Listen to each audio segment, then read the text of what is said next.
This is Money Moves on VSiN, the sports betting network.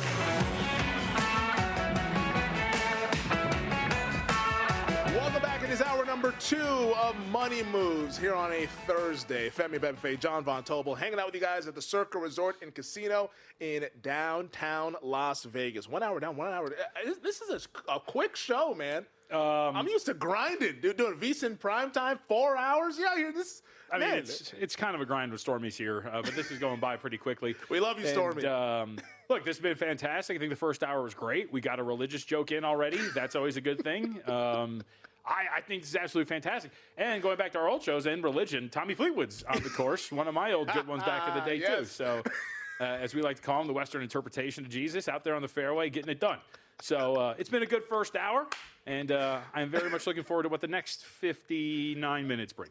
Yeah, it's going to be a lot of fun. For those of you who are the real ones who were with us way back when and remember that moment, that was a fun moment on Betting Across. I think it was Betting Across America, right? I don't think it was called I don't know what we've gone through a lot. We used to be the Green Zone on the weekends. Yes, the Green Zone. That was my first ever show on VSiN. I got Betting Across America started when I was going out to Atlantic City with our old buddy Michael and Marty.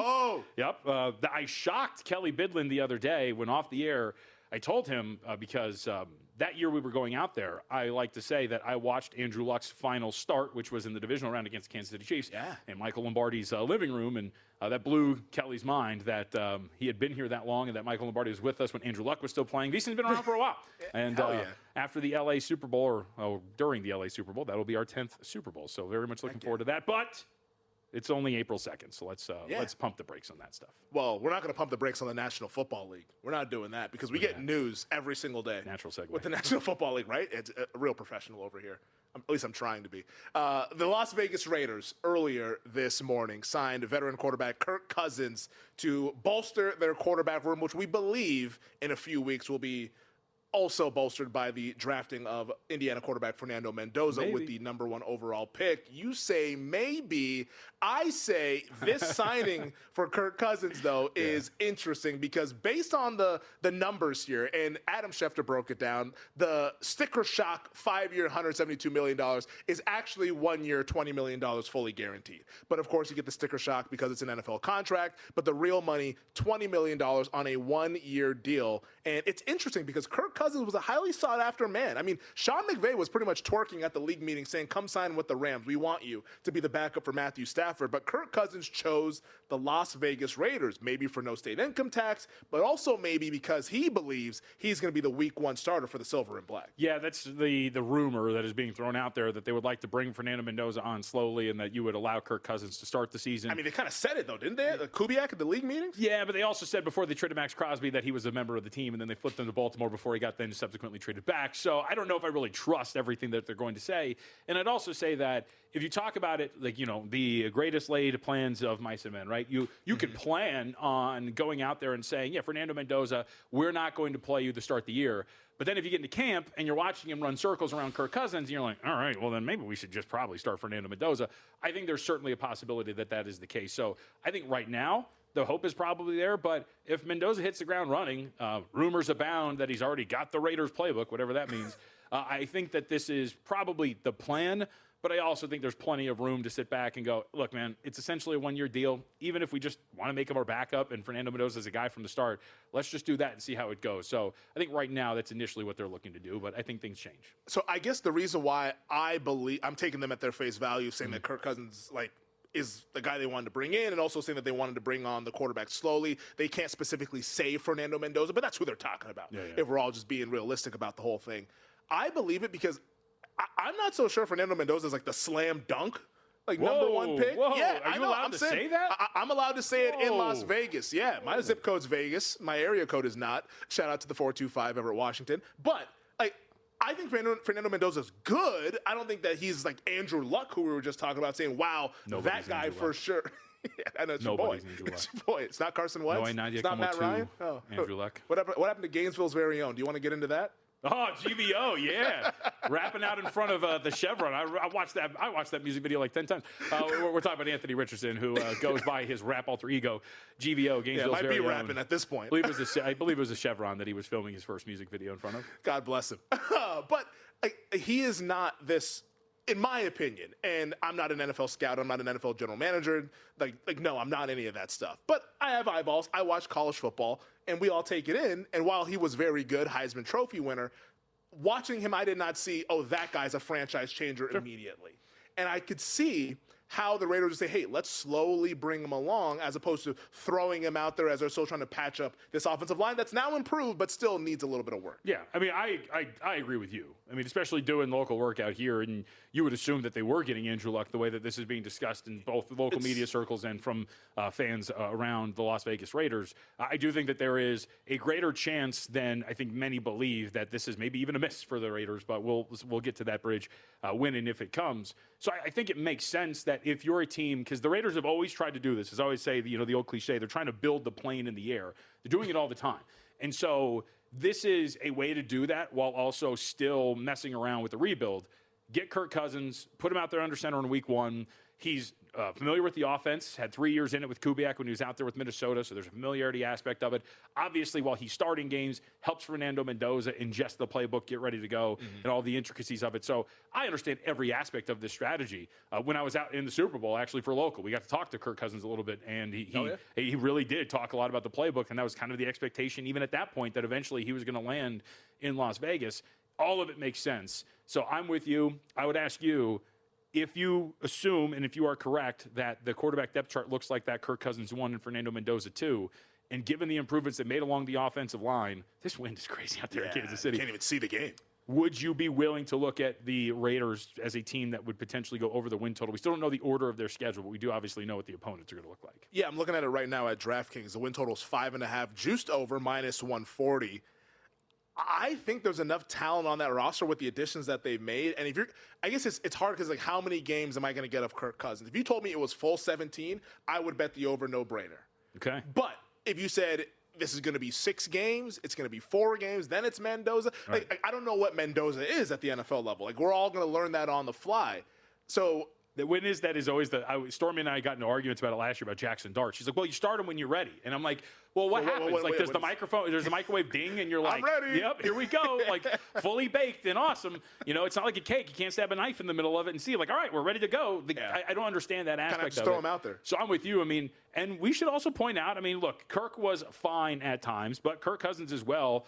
And it was more the year where he was coming off the Achilles injury, where you did see some really bad rust and some aging there. And so you do wonder if that version of Kirk pops up at the beginning of the year, and then you're forced to turn to Fernando Mendoza sooner than you would like if you're Kubiak and company. Yeah, and Cousins was below average in terms of QBR this past season when he stepped in after Michael Penix Jr. got injured with his knee injury. So, this is not like the Raiders are getting some big coup here, but when you speak about the marriage of Cousins and Kubiak, that's where I'm like, okay, these guys can hit the ground running, and a defense that you should think would be improved. Getting Max Crosby back is a nice addition, but we'll have to keep monitoring that throughout this offseason. And then also an offense where, hey, they have helped out this offensive line that still needs some more work, but getting Tyler Linderbaum is nothing to scoff at. That's a legitimate big-time center in the league. Yeah.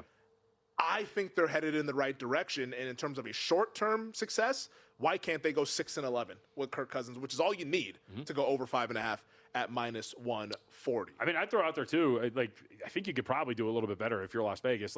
I think you should be honest about what we saw from some of the division rivals as well. Denver's defense fell off a little bit of a cliff at the end of it last year. Yep. They did. They were coming out of the bye week. They were a very average to below average group defensively. The expectation is that maybe Patrick Mahomes is going to be ready by the time we get to the start of the regular season. But one, what if he's not? And two, what if they're a little bit more like the team they were a season ago, a little bit more mortal? There is some room. I don't think they're going to win the division, but maybe there's a couple more division victories there for them as well, given the makeup of the division too. 100%. And also, who knows about the Chargers? What does their defense look like? Losing Jesse Minter to the Baltimore Ravens. Maybe there's a little bit of drain brain with that one, or brain drain, I should say, and drain brain. I'm not sure what that is, but I think everybody knows what I was talking about. Anyways, free picks backed by real analysis. That's Just Win Bets, baby. Mathematical models and AI-driven best bets across NFL, college hoops, NBA, NHL, UFC, soccer, and more. Plus a live weekend preview every Friday. Subscribe on YouTube, follow on X, and get their free daily best bets newsletter at justwinbetsbaby.com.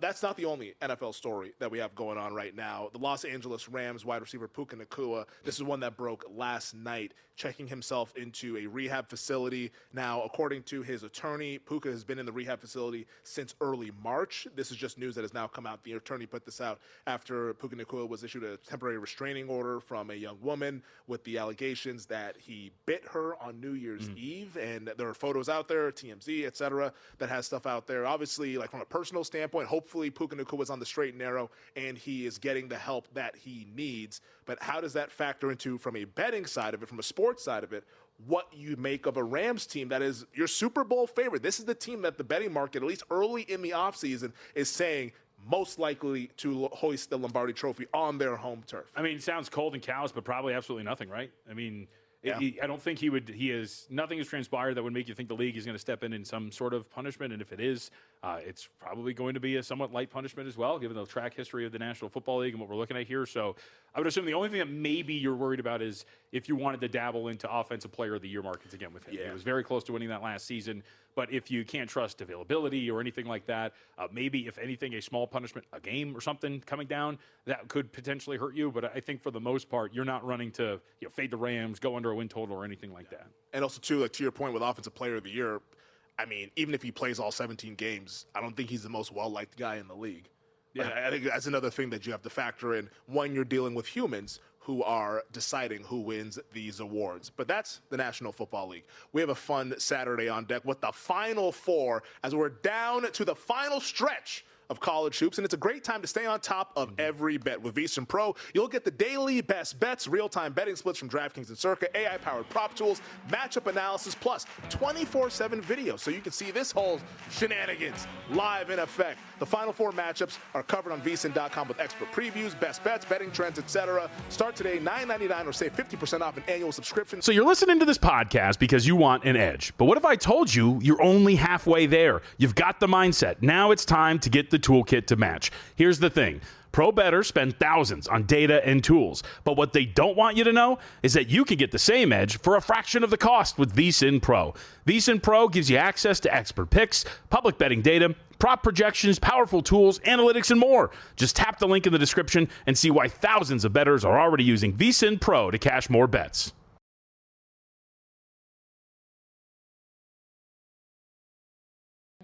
You're watching Money Moves here on VSiN, the Sports Betting Network. Oh, we are ready in anticipation of this Saturday with the Final Four in the NCAA Men's College Basketball Tournament. Welcome back. This is Money Moves. He's JVT. I'm Femi Abebefe, hanging out with you guys here at the Circa Resort and Casino in downtown Las Vegas. As we have our eyes on this Twins-Royals game so far, not a whole lot going on, as I believe Salvi Perez might have just got hit. Yeah, I don't know. He was swinging, so I don't know if maybe it was a foul tip off the foot or whatever it was. But I will say, weather predictions, reading the weather, can we get this correct? So some of the Major League Baseball weather reports that I read today had coming the at the wind, meteorologists. Yeah, had the wind blowing out. The worst of the gists, if you will. It's a fake science. You're fed reports from the Weather Service, and then you read it. I could do it. And the wind was reportedly blowing out. But they showed in the third inning or so, we're in the fourth right now, they showed the wind patterns in the park, and they're all directly blowing in. So I don't know if maybe it's just like, hey, because of the park, and the wind's going all over the place. We did see Byron Buxton misplay a ball, but he actually caught up to it. So maybe there is something to it. But I'm just here to say that I'd like an accurate weather report when it comes to the wind patterns here. I don't think it would be that difficult given today. Use AI. I feel like that's the solution to everything. Claude. So come on. Yeah, Claude, is that it? Claude is that one a of new them. one? Claude, I believe, I think that Claude might be the leader in AI now. I mean, Really? maybe ChatGPT is obviously one of them. Claude. I've seen the name bandied about, but I have there's not. others I think in that racket as well. How much is a subscription? I believe there's a free service one, but the subscription one I believe is that's what can build you out your models, build you out like a website, do those kind of things. I'm gonna look at this. High capabilities. No. You didn't like what you saw? No. All right. No. We'll see if we can sell JVT on maybe pay for love, though. maybe dabbling with our friends of artificial intelligence. But yeah, that's what's Not happening. good for the planet. I'll tell you what, Uses man. a lot of water. Those data centers, you need to cool off those computers somehow. The Final Four this Saturday as we get back on track here on a Thursday. Never. UConn taking on Illinois, Michigan taking on Arizona. I'm of the belief that Michigan and Arizona have been the two best teams in all of college basketball and that is actually your national title game. How do you feel about this Final Four? Before we get into side total for the specific games on Saturday, what is your thought process going in with these teams as the four teams that are left standing in college basketball? I will disagree to an extent. These are the two best teams in college basketball. I don't think there's any question about it, Arizona and Michigan. However, and we were talking, I can't remember who I was talking about this the other day, but the premise that, hey, the winner here is just going to be, go on and win the next game. I do think there is not a letdown, but it is tough. What if this is the war that we think it is? It is a 1.5 point spread. It's a total of 157.5. What if these dudes are just going at it for 40 minutes? God forbid you get to overtime, and it's just a back and forth, tough, physical affair. And it's a late game, too. Yeah, and between the two best teams in the country, and then you just get a day off, and you got to play one of Illinois or UConn on the other side. I don't know if that is conducive to then translating to, hey, they're going to go on to win the game on Monday night against the winner of UConn and Illinois. So with that being said, that's like the thing I would push back on. I would agree with the premise that these are the two best teams and the winner is the best team in the country, but that is not always how we decide these things. On the other side, look, it's an interesting matchup. You've got Hurley, who should have been teed up, at the end of that game when he headbutted the ref. Can we talk about that?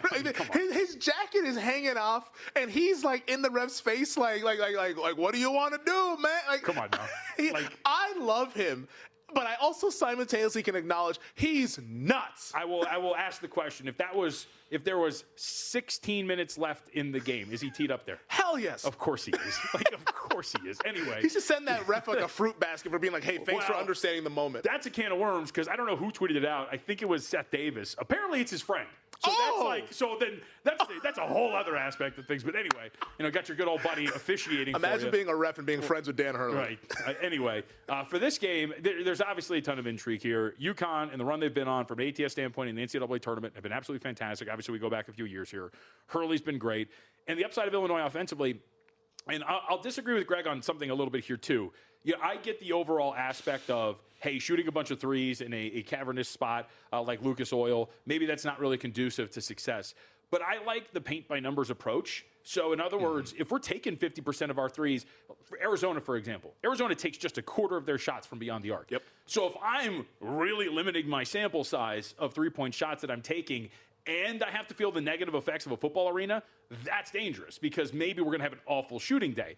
But if you're Illinois and you're huck it, chuck it football and you're just shooting these shots from all over the yard, and I think that kind of helps you. You might not be efficient, but you still might get enough makes here to offset what might be the poor shooting backgrounds and things of that nature. So, in other words, I like Illinois here. I think the money line price is going to be relatively cheap. I'm going to sit back and wait, though. I think UConn's going to be a pretty popular side by the time we get to Saturday. Maybe get something under $1.30, but I do like Illinois here, and I think their approach offsets maybe some of the negativity of playing in a football stadium like many have brought up with their offense. How do you factor in the experience part of the equation? Because Dan Hurley, this is now the third trip to the Final Four in 4 years. Brad Underwood, awesome coach for Illinois. This is his first time, and it's the first time for the Illini since back in 2005 when it was Dee Brown, Darren Williams, and Luther Head and Bruce Weber as the head coach. Like, this is new for them, the whole spectacle of it all. How does that factor into your handicap? I don't think it's that, honestly, I know we like college basketball. I don't think it's that big of a spectacle, if I can speak properly. Drain brain. Well, yeah, right. So, and look, this is just a total, maybe I'm making something out of nothing here. So we were supposed to be out there at Radio Row. I saw images of like the media center and everything like that. Let's just say it's not the Super Bowl, folks. Like it is not just this jam-packed, hey man, there's all these people from all over the world that are in here and there's all sorts of things to deal with. It's not really as crazy as what one would think. And I think the experience of being in these situations, I think it helps Hurley more in the quick turnarounds. So Saturday to Monday, Gotcha. Right? Or Thursday to Saturday, Friday to Sunday, as opposed to, hey man, we got a week off. We got a week to get ready. We got a week to talk to our guys. And I think that's where maybe that's offset a little bit here. But who knows? I mean, I also think Hurley's very good. We shouldn't undersell Brad Underwood. Brad Underwood's a pretty good coach. Very good. Like, Illinois has been a really good program for a long time, and it's kind of crazy that this is like the first time since 2005 that they've made the Final Four. But here they are going up against Connecticut. And once again, we should remind people, Illinois is the favorite. Yeah. I'm going to steal the spotlight for a second. Justin, can we play this? Because that's a good clip. So Tom Crean talked about this, the backdrops, the shooting in the stadium, and what that means for a basketball team. it's really good, like today at the Final Four, they will get a full practice that's private. So they'll get a chance to be in there. Now, obviously, it's not full of people, but they get a chance to deal with the depth perception. They get a deal. I would not practice in there unless I knew I was absolutely going to get the same lighting that you would get on Saturday night and on Monday in there, because you want that. That's very, very helpful. And then tomorrow on Friday, you practice in a public viewing where it's open to the public and everybody can come in there. Now, you won't have a full house, but you'll have a much better feel. So once you get in there on Friday, you want to do a lot of shooting, going up and down the court. You don't want to do a lot of stopping, right? You want to let your guys get really used to it, shoot the free throws. And then if you have things that you really want to practice, you do that at another gym or you do that in the ballroom where you're walking through.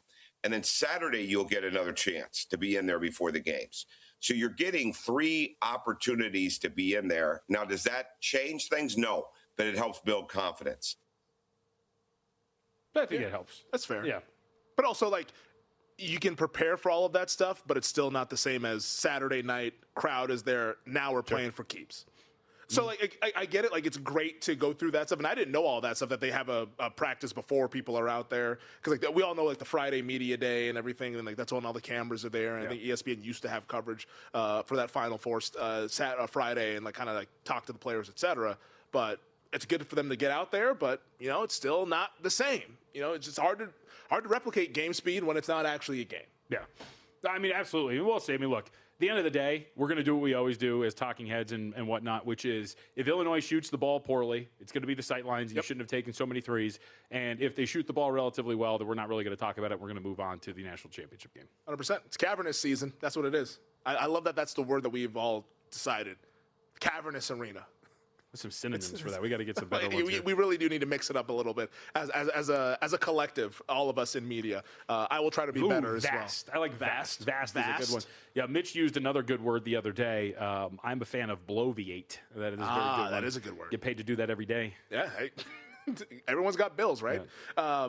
Michigan and Arizona. So you mentioned Illinois, UConn. You like Illinois a little bit on the money line. I go back. I think I'm going to land on the UConn side with a lot of other people here, but I'm not going to be the guy that's betting against Dan Hurley. Anti-Hornets, anti-Illinois. This pairing cannot be going more you know south. What? Check us out tomorrow. What is going on with this camera right now? We literally cannot see the game on Twins Royals, and that's no exaggeration. They just had to cut away to the batter because the real feed was just covered with dust. Like this. But this angle doesn't look that bad. Like his jersey's not even moving. I don't understand what's happening. It's just out there in the outfield, apparently. He's even got like a loose flap, and like nothing's happening. I don't understand what's happening here. Wipe off the camera. I don't know what's going on. But yeah, it's now we're playing with the iris. Now we're doing a whole lot of stuff there. But please, no Carter Jensen. That's all I ask. And Royce Lewis to hit a home run. Maybe we'll talk a little bit more Final Four on the other side because I do want to get your thoughts on who you think's going to actually win this whole thing. I guess we have tomorrow to break that down as well, but why not do it today? And also maybe a little bit tomorrow. Maybe we'll discuss that. But also, apparently something on the rundown that I'm seeing that is called National Peanut Butter and Jelly Day. Big day. We will discuss that when we come back here on Money Moves.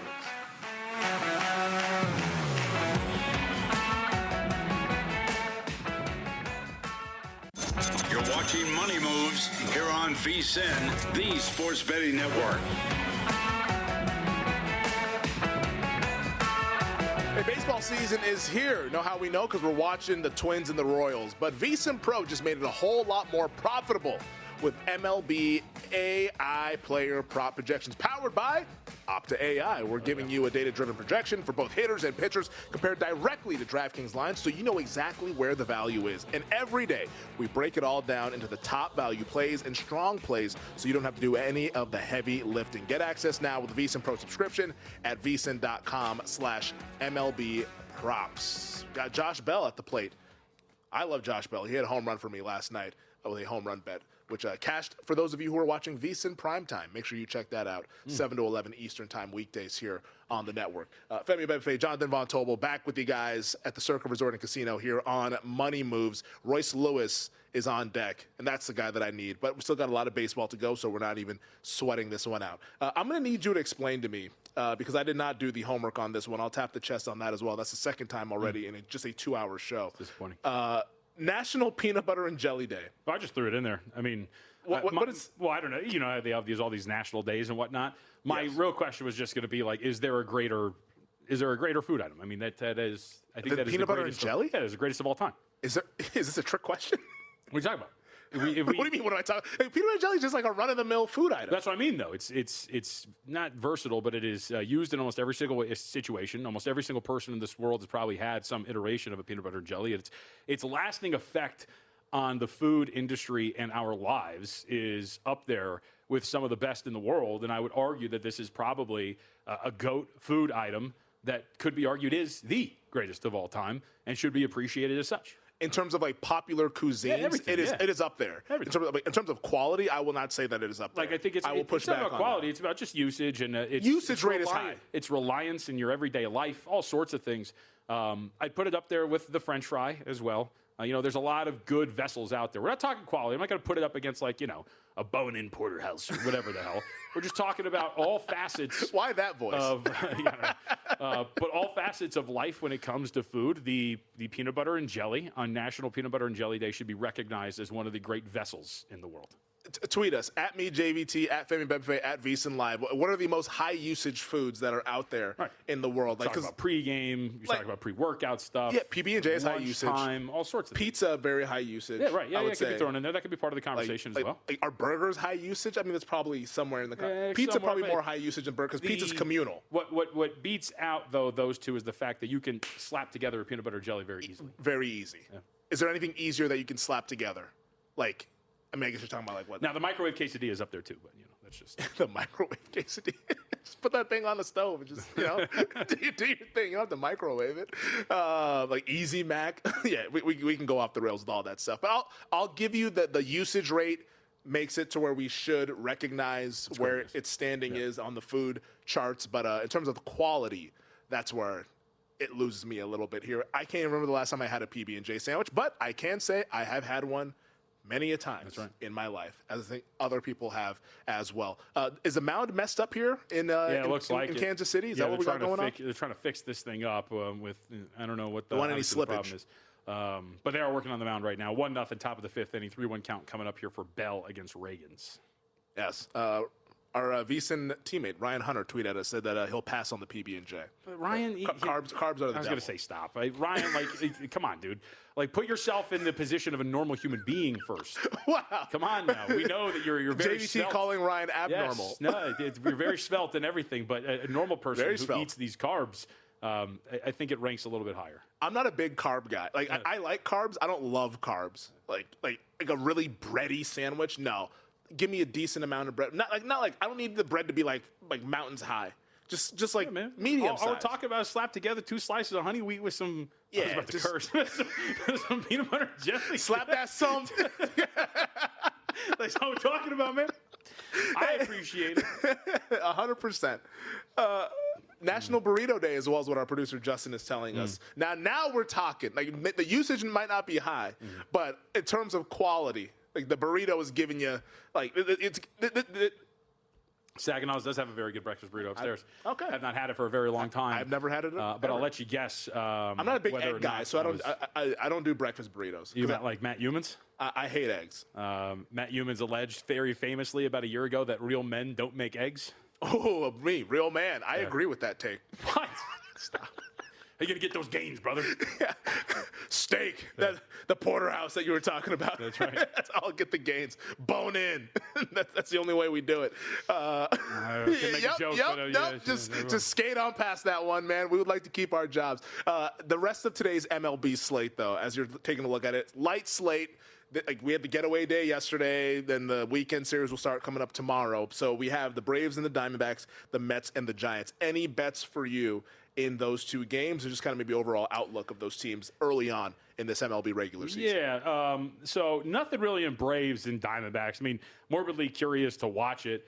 We saw yesterday the D-backs did a ugly win against the Detroit Tigers, so that was pretty interesting. What was it? 1-0, I believe, was the final score there between those two. But either way, Ren Nelson's going to get the start 4 2/3 in the first outing for him. Did not go particularly well. So you wonder what the bounce back is like. I mean, you never, again, you want to go larger sample size. You want to look a little bit more at last year at this point right now as opposed to this year. Yeah. We're watching Cole Reagans right now. He got absolutely blasted in his first start here. Maybe weather has something to do with it, performing much better against a different opponent. So Nelson, from a season ago, strikeout rate was there. Had some command issues last time out. Got taken deep as well, so that's going to be a problem. But overall, a season ago, 3.39 ERA, 3.73 fielding independent. I think you're largely expecting that guy to come back here against the Atlanta Braves. And on the other end, Ronaldo Lopez is going to get the start. And Lopez, I'm not sure what you want from him. Since the end of the 2024 season, we're talking about 11 innings total pitched, 6 came this year in his first start for the Braves. So what exactly you're going to get? And even in that start, I think you're looking at Lopez and saying, all right, like, there was some hard contact allowed in that contest, and maybe you got away with one going 6 innings against the Kansas City Royals. Though. Yep. 3 strikeouts, 2 walks, got taken deep on a solo shot. So I think from the perspective of what you would like in that game, D-backs to me were going to be the choice and nothing else in that matchup. And maybe I'm overthinking this next one because my brain, and when it comes to travel and whatnot, is thrown off a little bit. But for the Mets, I do think it is pretty curious. We saw yesterday for New York, they were in a weather delay on the road against St. Louis, and then they're now straight out in the Bay Area having to take on San Francisco. And that game got pushed back a little bit, so you didn't really get to travel the way you wanted to. So I just wonder what that's like. It's not till 6:45 p.m., but that is a quick turnaround to go from St. Louis to San Francisco. Then now here you're a $1.26 favorite with Peterson on the hill. I was a little distracted when you're giving your handicap of the night baseball slate, not because I was watching Royce Lewis's at-bat here against Cole Reagans, which I would love for him to leave the yard. But I just saw this tweet from ESPN's Pete Thamel, their college sports reporter, football and basketball. And it said, who that is? Tommy Lloyd is what he tweeted. Tommy Lloyd was asked about the UNC opening. Of course, North Carolina, that job, one of the premier jobs in all of college sports. He has not been asked about it, never. This is only the first time ever. Kidding. But here's what Tommy Lloyd had to say, saying, quote, "I've got my full focus on this team. Nothing is distracting me. That's how I've decided to approach it." He then added that he's not a multitasker and that his wife would attest, saying, quote, "I'm 100% locked in on Arizona basketball right now. I'm excited to see what this team can do. I have a strong, real belief in this team, and this team deserves my full attention, so that's what I'm giving them." That is not a no about North Carolina. He could shut this whole thing down. And you could say, I guess, hey, well, from a leverage standpoint, maybe he wants to get an extension from Arizona. Like, so why would you just shut it down, let it linger out there a little bit so that the folks in Tucson kind of pony up the cash? But this is going to continue to be a storyline. Like Sunday, he's going to be asked about it again if they win on Saturday against Michigan. They're going to be, hey, man, North Carolina, the job's still open. Like, what's going on here? Like, why not shut it down unless maybe there's real interest in one of the premier jobs in America? I mean, there probably is. Wouldn't you? I mean, I think it's... Yeah, I'd be interested. Yeah, I was going to say, it's only human. I mean, if right now... But Arizona's not like some slouch. Arizona's a big boy program, the best program on the West Coast. I think, and I told this to Dave and Jensen the other day about the thought UCLA. of this being being a distraction. Look, I think we underrate how competitive these coaches are as well. I think we only view athletes in the sense of competitors, but I think these coaches are there for a reason and they want to win these. Tommy Lloyd's 2 victories away from a national championship. I don't think he's going to let a potential job distract him from doing what needs to be done to win these games in the best possible outcome, or the best possible way in terms of getting ready. It's also a reason why you have like agents and things like that. I don't think there's really anything that is distracting him here. So we'll see. But I expect that my guys, the Arizona Wildcats, will get it done. Yeah, no, I think he'll be fine. It's just that, I more so think for those of you who want to dabble in some of the prediction stuff and all that, I think Tommy Lloyd for sure is a guy that I would be looking at here because he might do the whole Roy Williams, go to the national title game, lose it, and say, Bonnie Bernstein, why would you ask me that question? And then go take the North Carolina job shortly thereafter.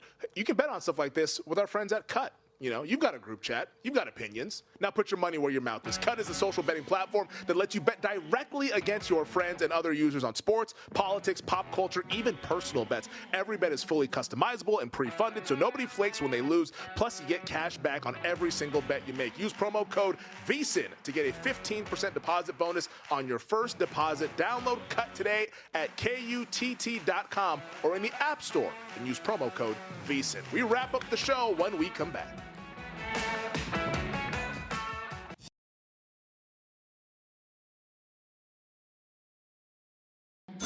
You're watching Money Moves here on VSiN, the Sports Betting Network. Welcome back to the final segment of Money Moves on this Thursday. Femi Abebefe, Jonathan Von Tobel, been hanging out with you guys over the last couple of hours. I've been filling in for Stormy Bonantoni. It's been good to hang out and reignite our once betting across America team that we had here on VSiN. Obviously in a condensed version, but it's been fun nonetheless. Back tomorrow. But I'll be back tomorrow, yes, because Stormy, where... Still. I'll let you take this one away because we got some graphics fired up and everything going on. I'm just here in a substitute role.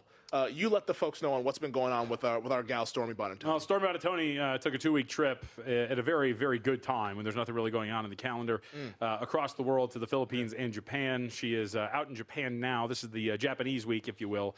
So I guess she was out, I don't know what she called it, but like some video game, like anime store convention spot. But here you have, now this might resonate with some of our audience. Some of our audience for our viewing audience, you're cashing in here. Yeah. If you're listening, make sure you can get somewhere, vsin.com/watch, where you can see this. It's a good tease. For our radio audience, she is holding a old Japanese version of the Nintendo 64 hit GoldenEye, which may resonate with some in our audience. Some others are screaming at their radios saying, video games. But I do think that that is probably, we're talking about GOAT food items, probably one of the greatest of all time video games, GoldenEye on the Nintendo 64. But Stormy's having a good time. We got a couple of food pictures as well. We don't have them here, but I don't know when she comes back to the actual country, but I believe she will be back on Monday here in studio at the very least. The Japan week of her. I'm jealous with a capital J.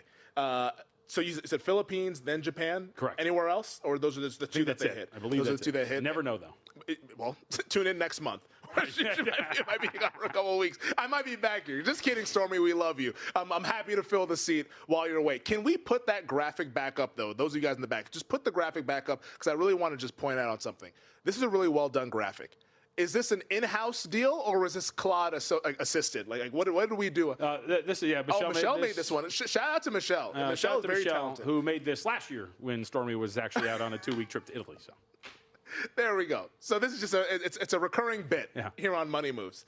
A little too frequent, if you ask me. Hey, Stormy's getting those passport stamps. I tell you what, we absolutely love to see it. So, Stormy, hope you enjoy the rest of your vacation. Safe travels back to the United States of America. Nobody can score apparently in this Twins-Royals game. Yeah, it's still 1-0 here. Byron Buxton doing his thing out there in the outfield. Hopefully he's able to stay healthy. But let's go ahead and get some of these bets that we have to wrap up the show. The NBA card, have you finalized? It's tough in the NBA to finalize right now at 3:47 Eastern time because a lot of the injury news is about to come out over the next few hours here. But there's a couple of plays with those the doubleheader that we have that I have circled and I identified. But I wanted to get your thoughts first on what you have potentially honestly in the hopper in the association. It's a pretty light night tonight, so I don't really think there's much for me in terms of NBA bets tonight. Yesterday we had two, both of them get there. As we were recapping some of our best bets from yesterday, but the two there, Hawks -1.5, Jazz plus 17.5. I was on that Hawks bet too. Yeah, I mean that was a good spot. They destroyed them. Yeah, it's funny how Orlando was in. We talked about this the day prior. Orlando was in the great spot against Phoenix. They ultimately got that thing done, and then coming back, it was a brutal spot for them. And sure enough, the Hawks get down to business and get out of there with a really good win. So, and then the Jazz looked like they were going to let it go for a second, but plug your nose special with that one. They ultimately got inside of that number. Today, I don't have anything outside of we're sweating out this Royals -150, but light card in the NBA with some noise. And then, of course, what's going on in Major League Baseball with nothing out tonight. So no best bets for me this evening, Femi. What do you make of this Timberwolves-Pistons game? This is the first half of the Amazon Prime National TV doubleheader. And I'm looking at the betting market right now. The total's at 224. Detroit laying 3.5. Isaiah Stewart has been ruled out of the game. He's not going to be playing. We're still waiting on the official injury news for Anthony Edwards dealing with a knee injury. He is listed as questionable. I've not seen if he was at shoot around or whatever, but I kind of leaned to the under. Initially, the side, I didn't really know what I wanted to do. If Ant-Man doesn't play in the game, funny enough, I actually want to bet on Minnesota at a bigger number. But the side, I think, is just probably fine. The total, though, like we've seen a lot of these NBA totals just fly way over. No. With these teams that are not really invested in like the playoffs or whatever, like they're just kind of playing up the string, final 6 games. These two teams are invested. these two teams love to play rock'em sock'em robots, especially the Detroit Pistons. Like, that's how they play their style of basketball. And Minnesota, really good defensive team as well. We're seeing the under get bet. That's kind of how I felt about this game, but want to kind of get your thoughts there on the total between the T-Wolves and the Pistons first half of the doubleheader. No, I mean, I think I would agree. The Pistons are a good defensive team. They're better, not better, but they really rely on it, we'll say, when Cade hasn't been out there.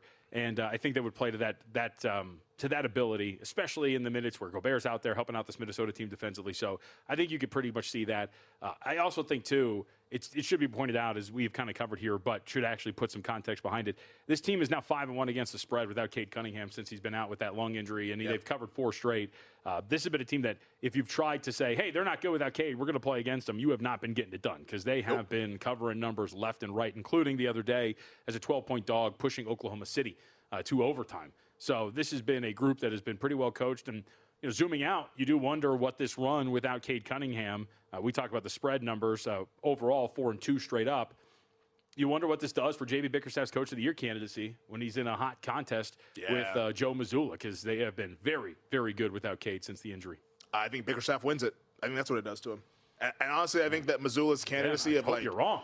I'm just saying. I'm just being honest Joey about M it. at 8-1. We need him to get there. I'm just saying, like, Joey M, unfortunately, loses a little bit of steam when Jason Tatum comes back and plays basketball. Yeah. Like, since that was what the whole candidacy was centered around. Oh, what was going on in the final 4 weeks or so? Oh, Tatum was back. Yeah. Like, it's just it's a tough sell. Meanwhile, Bickerstaff loses Cade Cunningham to an unfortunate collapsed lung, and Detroit's the number 1 seed in the Eastern Conference. So, yeah, I don't know if you've hedged or what you want to do, but to me, barring some sort of epic collapse where Detroit doesn't get the 1 seed, I think Bickerstaff's going to be your NBA Coach of the Year. What do I look like? There's no hedging over here. Was it hedging for gardeners? That's right. what people say? That's right. Get out of here. Why would you want to lock in a profit? Who would ever want to do such things? Wemby tonight, because all eyes are going to be on this Lakers Thunder game. Will they, Femi? Luka, yes. Or will they be watching the Spurs and Clippers go at it in a potential first-round preview? I'm not saying people will not be watching it. I'm just saying more will be watching Lakers Thunder. Is this a chance where Wemby, he clearly understands what is required to win the NBA and what he needs to do. He says he wants to leave, no doubt.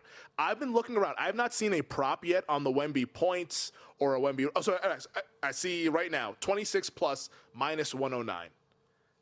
Is that just like why are we wasting time? Don't overthink it. Let's just bet the Wemby 26 plus points or a Wemby 25.5 over. Because he's clearly going for it, and I think the Spurs want him to get it as well as they funnel their offense through their best player. Yeah, I mean, the rebounds as well. That's going to be interesting, too, because I think it's 3 straight games with 15-plus rebounds for him, too. So he's been really putting them up. And to your overall point, like, this is something he wants. He wants to win MVP. He wants to put up the numbers that are necessary for the award. I don't know if he'll get it, as we have discussed, but this is front and center one of the objectives for him and the team. And so you can maybe play some of these player props that would then be, on the surface, a little overinflated, but at the same time, for a team gunning for those. Now, I will say, Clippers are a little bit different than playing the moribund Warriors, who are falling apart and have nothing really going for them. And can't wait for that play. Allegedly have one guy shooting with his offhand on free throws because they're so injured they can't find anybody else to replace him. But I do think that this is going to be a different.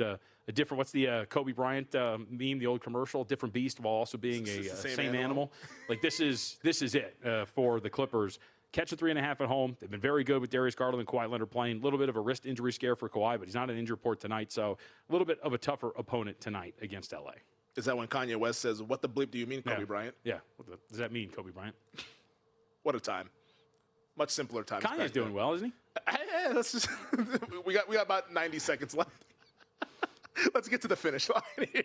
Let's not do any of that stuff. Stumble down the stretch. Come on, we don't want to do that. Can I convince you to lay 9 with OKC? It'd be the side, but I don't know if you can convince me. You're going to do it? I'm going to lay 9. Yeah. I'm going to lay the 9. I just think that they're just way better than the Lakers. And I'm not saying this to dump on the Lakers. I think the Lakers are really interesting, and I think outside of OKC and San Antonio, I would give them a very decent chance to win a series against anyone else in the West. Minnesota, Denver, throw them all in there. Definitely Houston. I think the Lakers are straight up better than Houston. But OKC is a different level. Mm-hmm. This is a different level, and I think this is one of those games where OKC is actually up for it. Amazon Prime, national TV audience. I think you see a fully stocked Thunder team flex their muscles against an inferior opponent. I think it makes sense. I mean, look, I think that you've been waiting for this for OKC for a while. They haven't been covering numbers, so that would give me a little trepidation, but I think it makes sense that they would be out there and ready to go. What do they say? Time to buy low? Yeah. Yep. Well, and remember last year, low. one of the narratives, although it didn't come to fruition, it's a different team. Oh, the Lakers, they're big. They might push OKC. Might be a tough matchup for them. And they didn't do well against them. So to your point about being fully focused on an opponent, it might be here. Yeah. The Lakers got the T-Wolves instead. Yeah. And then decided to to not use any subs in the second half of the critical game. That didn't really go well for him. Might be the same thing in the postseason this year, too. We'll see. You know what? JJ Redick got a lot of flack for that as well, but based on what I had seen from Jackson Hayes in that playoff run, I think I might have done the same thing as well. This man is not playoff worthy. He cannot play. Maybe it's a different story this year. They're at least going to be somewhat interesting because the Lakers always are. That does it for us here on Money Moves. Any final thoughts before we say goodbye? Nah, I don't want to get us in trouble. We'll be back tomorrow. All right, let's go, Royce Lewis and Carter Jensen. You know what to do. Sit down. Follow the money. Mitch and Pauly next here on VSiN, the Sports Betting Network.